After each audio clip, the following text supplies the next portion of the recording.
मौसम की बेरुखी या मौसम का नेगेटिव जो भी रिस्पांस होता है वो किसी भी जगह किसी भी समय आ सकता है। इस पे क्योंकि ये कुदरत का ही हुआ, इस पे ना फार्मर की कोई बस है ना डिपार्टमेंट का कोई इसमें बस है, परंतु सरकार की बहुत महत्वाकांक्षी इसमें योजनाएं हैं जो कि इस तरह की लॉस होने पर फार्मर या किसान को जो भी उसका नुकसान की भरपाई है वो सरकार करने की कोशिश करती है। उन्हीं में से एक वेदर बेस्ड क्रॉप इंश्योरेंस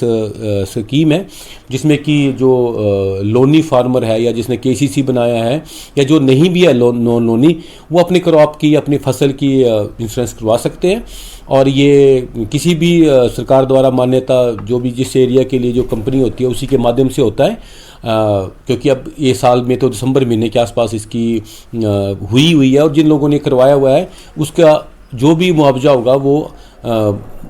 मई जून के आसपास जब ऑल फैक्टर हमारे इसमें सम्मिलित हो जाते हैं लास्ट टाइम तक, इवन ओलावृष्टि तक, तो उसके बाद इसकी इवैल्यूएशन होती है और जिस फार्मर को ये लॉस होगा वो डेफिनेटली उसको उस एवज में मिलता है जिस परसेंट से उसका लॉस हुआ होगा। परंतु ये शुरू में करवाना जो होता है वो फार्मर को बैंक के माध्यम से और कंपनी के माध्यम से खुद ही करवाना होता है। ये तो weather based crop insurance scheme की बात है। परंतु इसके अलावा और जैसे कि फिर इसके बाद त्रासदी हो ही जाती है तो विभाग के पास उसके मिटिगेशन का यही तरीका है कि जो ओला अवरोधक जाली स्कीम है उसमें हम लोगों को 80% सब्सिडी पर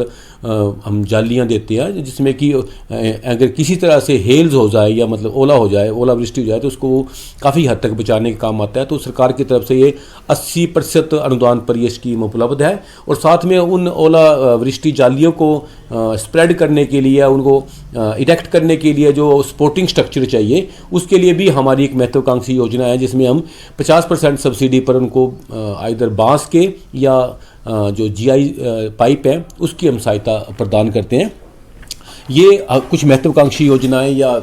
तरीके हैं जिसमें हम वेदर बेस्ड का या मौसम से हुए नुकसान को भरपाई करने की कोशिश करते हैं।